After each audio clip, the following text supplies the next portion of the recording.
तर स्वागत आहे तुमचं शेतकरी वाईफच्या चॅनलवरती। तर राज्यात पाळणा ही योजना सुरू करण्यास मान्यता देण्यात आलेली आहे। तर या योजनेअंतर्गत पाळणा सेविका व पाळणा मदतनीस यांची निवड ही केली जाणार आहे।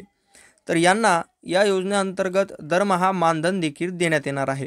तर या निवडची प्रक्रिया कशी आहे व त्याचबरोबर पात्रता, अटी व इतरही माहिती काय आहे व त्याचबरोबर या योजनेअंतर्गत ज्या सेविका आहेत व मदतनीस आहेत यांना अंगणवाडी सेविका व अंगणवाडी मदतनीस या मदत करणार आहेत व त्यांना या मदतीपोटी दरमहा भत्ता, अतिरिक्त भत्ता या योजनेअंतर्गत दिला जाणार आहे। तर या संबंधीची सविस्तर माहिती आपण या व्हिडिओमधून जाणून घेणार आहोत। माहिती समजण्यासाठी व्हिडिओ शेवटपर्यंत नक्की पहा आणि माहिती आवडल्यास आपल्या चॅनलला सबस्क्राइब करून या व्हिडिओला एक लाईक नक्की करा। पाहू शकता हा या जी.आर अंतर्गत पाळणा ही जी योजना आहे राज्यात सुरू करण्याबाबत मान्यता ही देण्यात आलेली आहे। आणि या जी.आर मध्ये जी निवड आहे म्हणजे पाळणा सेविका व मदतनीस यांची जी निवड होणार आहे ती निवड कशा प्रकारे होणार आहे त्या संदर्भातल्या मार्गदर्शक सूचना देखील या जी.आर मध्ये देण्यात आलेल्या आहेत आणि आपण त्याचमधून या सर्व विषयांची सविस्तर माहिती जाणून घेणार आहोत। तर तुम्ही पाहू शकता हा जी.आर दिनांक 21 ऑगस्ट 2025 रोजी निर्गमित करण्यात आलेला आहे। तर आता आपण या जी.आर मधून ज्या पाळणा सेविका व मदतनीस आहेत यांची निवड कशा प्रकारे करण्यात येणार आहे, त्यामध्ये अटी असतील, त्यांना देण्यात येणारे भत्ते असतील, या सर्व विषयांची माहिती आपण येथून पाहणार आहोत। तर तुम्ही पाहू शकता मुद्दा क्रमांक 5 पाळणा सेविका व मदतनीस यांची निवड व पात्रतेच्या अटी। तर कशा प्रकारे निवड व पात्रतेच्या अटी यामध्ये असणार आहेत। यामधील मुद्दा क्रमांक 1 पाळणा सेविका व मदतनीस यांची नेमणूक ही शासन निर्णय दिनांक 13/10/2024 अन्वये गठीत केलेल्या जिल्हास्तरीय समितीने बाह्य स्रोतांद्वारे करावी। त्यानुसार बाह्य स्रोतांद्वारे नियुक्त करण्यात येणाऱ्या पाळणा सेविका व पाळणा मदतनीस यांचे केंद्र व राज्य हिश्श्यातून देण्यात येणाऱ्या मानधनाव्यतिरिक्त बाह्य स्रोतातून सेवा शुल्क, टॅक्स व इत्यादी बाबींचा खर्च हा सदर योजनेच्या राज्य हिश्श्यातून भागवण्यात यावा। तथापि बाह्य स्रोतांद्वारे नियुक्तीच्या अनुषंगाने सेवा शुल्क व अन्य अनुषंगिक बाबी याकरिता शासनाने वेळोवेळी विहित केलेल्या नियमांचे पालन करणे बंधनकारक राहील। म्हणजेच या योजनेअंतर्गत ज्या सेविका व मदतनीस कार्यरत असणार आहेत त्यांना केंद्र व राज्य हिश्श्यातून जे मानधन आहे त्या व्यतिरिक्त बाह्य स्रोतातून देखील सेवा शुल्क हे देण्यात येणार आहे।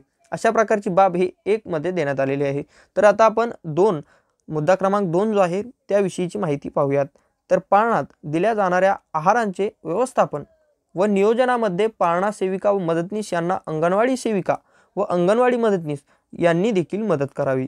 तसेच पाळणा समितीने यांचे नियंत्रण करावे। तर यांचे नियंत्रण हे पाळणा समिती ही करणार आहे व यांना मदत अंगणवाडी सेविका व अंगणवाडी मदतनीस ह्या करणार आहेत। तर आता पाळणा या ज्या सेविका आहेत यांची शैक्षणिक पात्रता कशी असायला हवी, तर पाळणा सेविकेंची किमान पात्रता 12वी उत्तीर्ण आणि पाळणा मदतनीसांची 10वी उत्तीर्ण अशा प्रकारे पात्रता, शैक्षणिक पात्रता ही असायला हवी।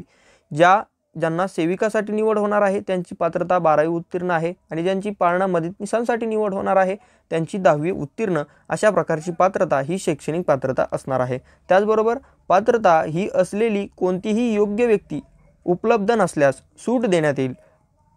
तथापि कोणत्याही परिस्थितीत सदरची पात्रता अनुक्रमे 10वी आणि 7वी पेक्षा कमी असू नये। तर ही जी पात्रता दिलेली आहे ही पात्रता अनुक्रमे 10वी आणि 7वी याच्यापेक्षा कमी असू नये अशा प्रकारचे देखील अटी यामध्ये देण्यात आलेल्या आहेत। तर त्यानंतर आता आपण मुद्दा क्रमांक 4 पाहूयात। तर पाळणा सेविका व पाळणा मदतनीस यांची भरती करताना ती स्थानिक असावी। म्हणजेच ज्या त्या अंगणवाडीत या पदांची उपलब्धता असेल, या योजनेची अंमलबजावणी असेल, तेथील ज्या मदतनीस आणि सेविका आहेत त्या तेथीलच स्थानिक असायला हव्यात अशी प्रकारची जी अट आहे ती देखील याच्यात देण्यात आलेली आहे। त्यानंतर 5 नियुक्तीच्या वेळी दोन्ही पदांसाठी वयोमर्यादा किमान 20 व कमाल 45 वर्ष असायला हवी। तुम्ही या पदांसाठी दोन्ही पदांसाठी तुमची वयोमर्यादा ही कमीत कमी 20 आणि जास्तीत जास्त 45 वर्ष असायला हवी। त्यानंतर जर तुमचं वय असेल किंवा 20हून तुमचं वय कमी असेल आणि 45हून जास्त असेल तर यामध्ये तुमची निवड ही करण्यात येणार नाही। त्यानंतर मुद्दा क्रमांक 6 आपण पाहूयात। तर पाळणा सेविका आणि मदतनीस यांची नेमणूक करण्याअगोदर त्यांचे पोलीस चारित्र्य पडताळणी प्रमाणपत्र व वैद्यकीय प्रमाणपत्र सादर करणे आवश्यक आहे। तर तुम्हाला पोलीस चारित्र्य पडताळणी प्रमाणपत्र व वैद्यकीय प्रमाणपत्र हे तुम्हाला सादर करावं लागणार आहे। यामध्ये जर तुम्हाला तुमची निवड करायची असेल तर यासाठी या गोष्टी महत्त्वाच्या आहेत। तर पाळणा मधील पाळणा सेविका व पाळणा मदतनीस यांना प्रतिमाहा मानधन तसेच संबंधित अंगणवाडी सेविका व अंगणवाडी मदतनीस यांना प्रतिमाहा भत्ता खालीलप्रमाणे अनुयायी राहील। तर आता या रकान्यामधून आपण पाहूयात की यांना देण्यात येणारा भत्ता प्रतिमाहा किती रुपये यामध्ये असणार आहे। त्यामध्ये इथे अक्रम आहे, येथे पदनाम आहे म्हणजे कोणत्या पदासाठी किती हिस्सा राहणार आहे। सुरुवातीला आहे अंगणवाडी सेविका भत्ता, यामध्ये केंद्र हिस्सा 900 रुपये, राज्य हिस्सा 600 रुपये असे मिळून एकूण रुपये प्रतिमाहा त्यांना 1500 रुपये हा भत्ता अंगणवाडी सेविका यांना देण्यात येणार आहे। त्याचबरोबर अंगणवाडी मदतनीस भत्ता त्यामध्ये 450 रुपये केंद्र हिस्सा, राज्य हिस्सा 300 रुपये, एकूण प्रतिमाहा देण्यात येणारे पैसे हे 750 रुपये भत्ता इतका त्यांना असणार आहे। त्याचबरोबर पाळणा सेविका यांचे मानधन, तर केंद्र हिस्सा त्यांना 3300 रुपये असणार आहे व राज्य हिस्सा 2200 रुपये असणार आहे। एकूण त्यांना प्रतिमाहा मिळणार आहे 5500 रुपये।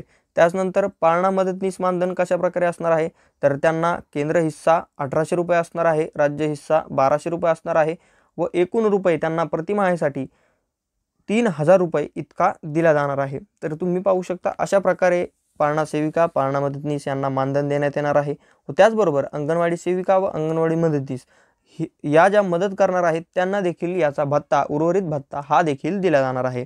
तर आता आपण येथे मुद्दा क्रमांक 6 पाहूयात, अंगणवाडी सेविका व अंगणवाडी मदतनीस यांच्या पाळणा बाबत कर्तव्य व जबाबदाऱ्या। तर अंगणवाडी सेविका व अंगणवाडी मदतनीस यांची या योजनेअंतर्गत कशा प्रकारच्या जबाबदाऱ्या असणार आहेत, कशा प्रकारचे कार्य असणार आहेत, तर अंगणवाडी सेविका ही पाळणाची नियंत्रक म्हणून काम करून जबाबदारी पार पाडणार आहे। त्यानंतर अंगणवाडी सेविकेने नियमितपणे पाळणावर संनियंत्रण ठेवणे तसेच पाळणा सेविकेला ठेवायाच्या नोंदी व इतर बाबींचे मार्गदर्शन देखील ती करेल। त्यानंतर अंगणवाडी मदतनीस कशा प्रकारे काम करेल, तर अंगणवाडी मदतनीस पाळणा व्यवस्थित चालवण्यासाठी मदत करतील आणि अंगणवाडी सेविकेने पाळणा योजनेसंदर्भात दिलेल्या सूचनांचे पालन देखील त्या करतील। अशा प्रकारचे कार्य हे त्यांचे असणार आहे। तर आता पाळणा सेविका व पाळणा मदतनीस यांचे काय कर्तव्य जबाबदाऱ्या असणार आहेत त्या देखील येथे देण्यात आलेल्या आहेत, त्यांच्या सर्वसाधारण सूचना आहेत।